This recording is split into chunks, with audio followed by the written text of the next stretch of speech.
আমাদের চারপাশে আমরা দুই ধরনের মানুষ দেখি। এক ধরনের মানুষ যারা সারা জীবন কঠোর পরিশ্রম করেও শেষ পর্যন্ত আর্থিক সমস্যার মধ্যে থাকে, আর অন্যরা যারা ধীরে ধীরে সম্পদ গড়ে আর্থিক স্বাধীনতা লাভ করে। কিন্তু এই পার্থক্যটা কেন হয়? ধনী হওয়ার জন্য কি শুধু বেশি আয় করা যথেষ্ট, নাকি এর পেছনে কোনো গোপন নিয়ম আছে? আজ আমরা জানবো রিসেস ম্যান ইন বেবিলন বইয়ের প্রধান চরিত্র আরকাদের গল্প, যে ছিল একসময় সাধারণ একজন মানুষ, কিন্তু পরে হয়ে ওঠেন বেবিলনের সব থেকে ধনী ব্যক্তি। এটি কেবল গল্প নয়, এটি এমন একটি শিক্ষার উৎস যা যুগ যুগ ধরে সফল ব্যক্তিরা অনুসরণ করছেন। একদিন বেবিলনের দুই যুবক বানসির এবং কবির রাজপথে হাঁটছিল। তারা ছিল সাধারণ শ্রমজীবী মানুষ। বানসি ছিল একজন রথ নির্মাতা এবং কবি ছিল একজন সাধারণ সেতারা বাদক। বানসি হতাশ কণ্ঠে বলল, আমি সারাদিন কঠোর পরিশ্রম করি, কিন্তু মাস শেষে কিছুই অবশিষ্ট থাকে না। আমাদের কি কখনো ধনী হওয়ার সুযোগ আসবে না? কবি বলল, দেখো আমাদের বন্ধু আরকাদকে, সেও আমাদের মতোই ছিল, অথচ আজ সে ব্যাবিলনের সব থেকে ধনী ব্যক্তি। আমাদের তো কখনো এমন সুযোগ আসে না। তারা সিদ্ধান্ত নিল সরাসরি আরকাদের কাছে যাবে এবং তার কাছ থেকে ধনী হওয়ার রহস্য জানবে। তারা আরকাদের কাছে গিয়ে বলল, আমরা জানি তুমি আমাদের মতো সাধারণ ছিলে, কিন্তু আজ তুমি ব্যাবিলনের সব থেকে ধনী ব্যক্তি। তুমি কিভাবে এত ধন সম্পদ করলে? আরকাদ হেসে বলল, তোমাদের প্রশ্ন আমাকে আমার অতীতের কথা মনে করিয়ে দিল। হ্যাঁ, আমি এক সময় তোমাদের মতোই ছিলাম। কঠোর পরিশ্রম করতাম, কিন্তু মাসের শেষে কিছুই থাকতো না।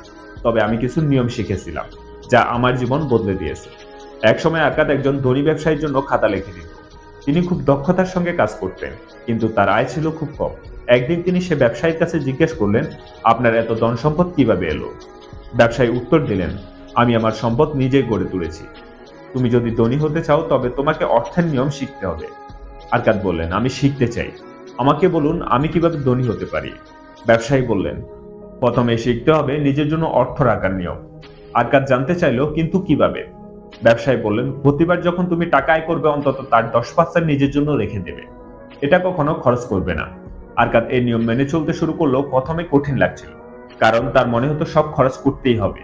কিন্তু তিনি ধৈর্য ধরলেন। মাসের পর মাস, বছর শেষে তিনি দেখতে পেলেন তার সঞ্চয় ধীরে ধীরে বেড়ে যাচ্ছে। কিন্তু শুধু টাকা জমিয়ে রাখলে তো লাভ নেই। ব্যবসায়ী তাকে বললেন, সঞ্চিত অর্থকে কাজে লাগাও, যাতে তা তোমার জন্য আরো আয় সৃষ্টি করতে পারে। তখন আরকাদ এক বন্ধুর কাছে তার সব টাকা দিয়ে দিল, যাতে সে ব্যবসা করতে পারে। কিন্তু সেই বন্ধু বিনিয়োগের ব্যাপারে কিছুই জানতো না, ফলে সব টাকা হারিয়ে গেল। কখনো এমন কাউকে বিনিয়োগের দায়িত্ব দিও না যে বিষয়টা ভালো বুঝে না।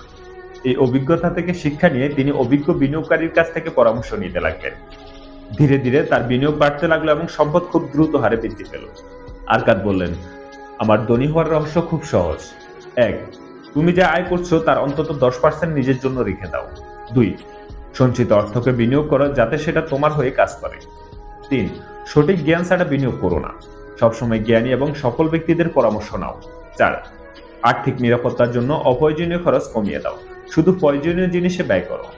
5, তোমার দক্ষতা বাড়াও, যাতে তুমি আরো বেশি আয় করতে পারো।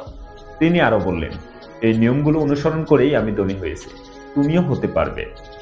বানসি এবং কবি আরকাদের কথা শুনে নতুন করে আশাবাদী হয়ে উঠল। তারা সিদ্ধান্ত নিল আজ থেকে তারা এই নিয়ম অনুসরণ করবে। আর তুমি, তুমি কি আরকাদের শেখানো নিয়মগুলো অনুসরণ করতে প্রস্তুত? যদি হয়ে থাকো, তাহলে আজই নিজের আর্থিক ভবিষ্যতের জন্য কাজ শুরু করে দাও। ধন্যবাদ।